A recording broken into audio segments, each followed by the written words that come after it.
Breaking news చూస్తున్నాం. కడప జిల్లా ప్రొద్దుటూరులో హైటెన్షన్ నెలకొంది. డిఎస్సి నియామకాల్లో అవకతవకలు జరిగాయంటూ వైసీపీ నేతలు చేపట్టిన నిరసన ర్యాలీ తీవ్ర ఉద్రిక్తతకు దారితీస్తుంది. ర్యాలీకి అనుమతులు లేవంటూ పోలీసులు ఇప్పటికే పలువురు ముఖ్య నేతలకు నోటీసులు జారీ చేశారు. అయినప్పటికీ ర్యాలీ నిర్వహించేందుకు వైసీపీ నాయకులు సమాయత్తం కావడంతో మున్సిపల్ కార్యాలయం వద్ద పోలీసులు భారీగా మోహరించారు. నిబంధనలు ఉల్లంఘించి అనుమతి లేకుండా ర్యాలీ చేపడితే చట్టపరమైన చర్యలు తప్పవని ప్రొద్దుటూరు సీఐ కొండారెడ్డి హెచ్చరించారు.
బ్రేకింగ్ న్యూస్ చూస్తున్నాం. కడప జిల్లా ప్రొద్దుటూరులో హైటెన్షన్ నెలకొంది. డిఎస్సి నియామకాల్లో అవకతవకలు జరిగాయంటూ వైసీపీ నేతలు చేపట్టిన నిరసన ర్యాలీ తీవ్ర ఉద్రిక్తతకు దారితీస్తుంది.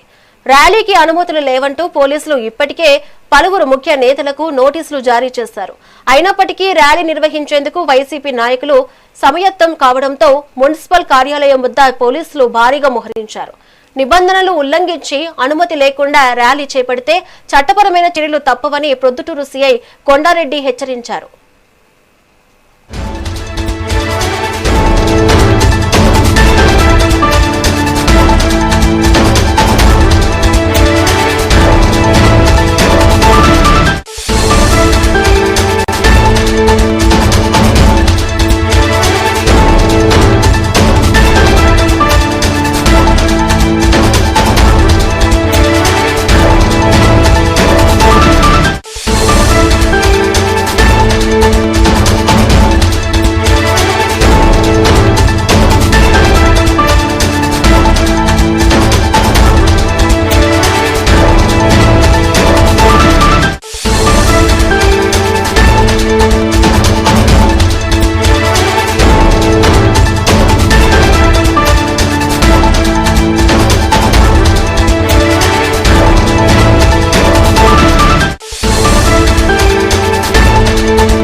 కడప జిల్లా ప్రొద్దుటూరులో హైటెన్షన్ నెలకొంది.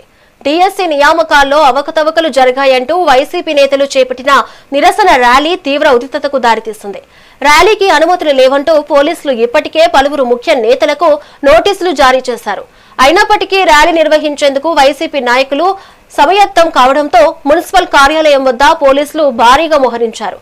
నిబంధనలు ఉల్లంఘించి అనుమతి లేకుండా ర్యాలీ చేపడితే చట్టపరమైన చర్యలు తప్పవని ప్రొద్దుటూరు సీఐ కొండారెడ్డి హెచ్చరించారు.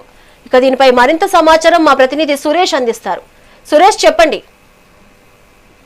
శ్రావణి, ఏదైతే డిఎస్సిలో జరిగినటువంటి అవినీతి అక్రమాలపై సిబిఐ విచారణ చేపట్టాలని కోరుతూ ఆంధ్రప్రదేశ్ రాష్ట్ర వ్యాప్తంగా అటు వైసీపీ నేతల ఆధ్వర్యంలో నిరసనలు, రిలే నిరాహార దీక్షలు వంటివి చేపడుతున్నారు. ఈ నేపథ్యంలోనే కడప జిల్లా వ్యాప్తంగా అటు ప్రొద్దుటూరు నియోజకవర్గంలో మరియు అదేవిధంగా రాజంపేట నియోజకవర్గంలో, కడప పట్టణంలో కూడా యొక్క నిరసన ర్యాలీలు చేపట్టడం జరిగింది. ఈ నేపథ్యంలో నిన్ననే ఏదైతే పోలీస్ యంత్రాంగం ఉందో మీరు చేస్తున్నటువంటి ర్యాలీలకు ఎక్కడ కానీ అనుమతులు లేవు అంటూ అనుమతులు నిరాకరించడం జరిగింది. ఈ నేపథ్యంలో అయినప్పటికీ పోలీసులు ముందస్తు నోటీసులు జారీ చేసినప్పటికీ కూడా వైసీపీ శ్రేణులు ఎవరైతే ఉన్నారో ఆ యొక్క ముందస్తు నోటీసులను లెక్క చేయకుండా ఆ యొక్క నిరసన ర్యాలీలు కూడా చేపట్టాలని నిర్ణయం తీసుకున్నారు. ఈ నేపథ్యంలో అక్కడ ఏదైతే మున్సిపల్ కార్యాలయం ఎదుట నిరసన ర్యాలీలు చేపట్టే ప్రదేశం ప్రాంగణంలో కూడా ఒక్కసారిగా ఉద్రిక్త వాతావరణం చోటు చేసుకుంది. అటు పోలీసులు మరియు అదేవిధంగా వైసీపీ శ్రేణుల మధ్య ఒక తోపులాట లాంటిది కూడా జరిగింది. ఈ నేపథ్యంలోనే పోలీసులు అక్కడ ఉన్నటువంటి పరిస్థితిని తమ అదుపులోకి తీసుకువచ్చేదానికి అక్కడ ఉన్నటువంటి వైసీపీ శ్రేణుల్లో కొంతమందిని చెల్లాచెదురు చేయడానికి, అదే విధంగా పోలీస్ స్టేషన్లు కూడా తరలించే ప్రయత్నం చేస్తున్నారు శ్రావణి. థాంక్యూ సురేష్.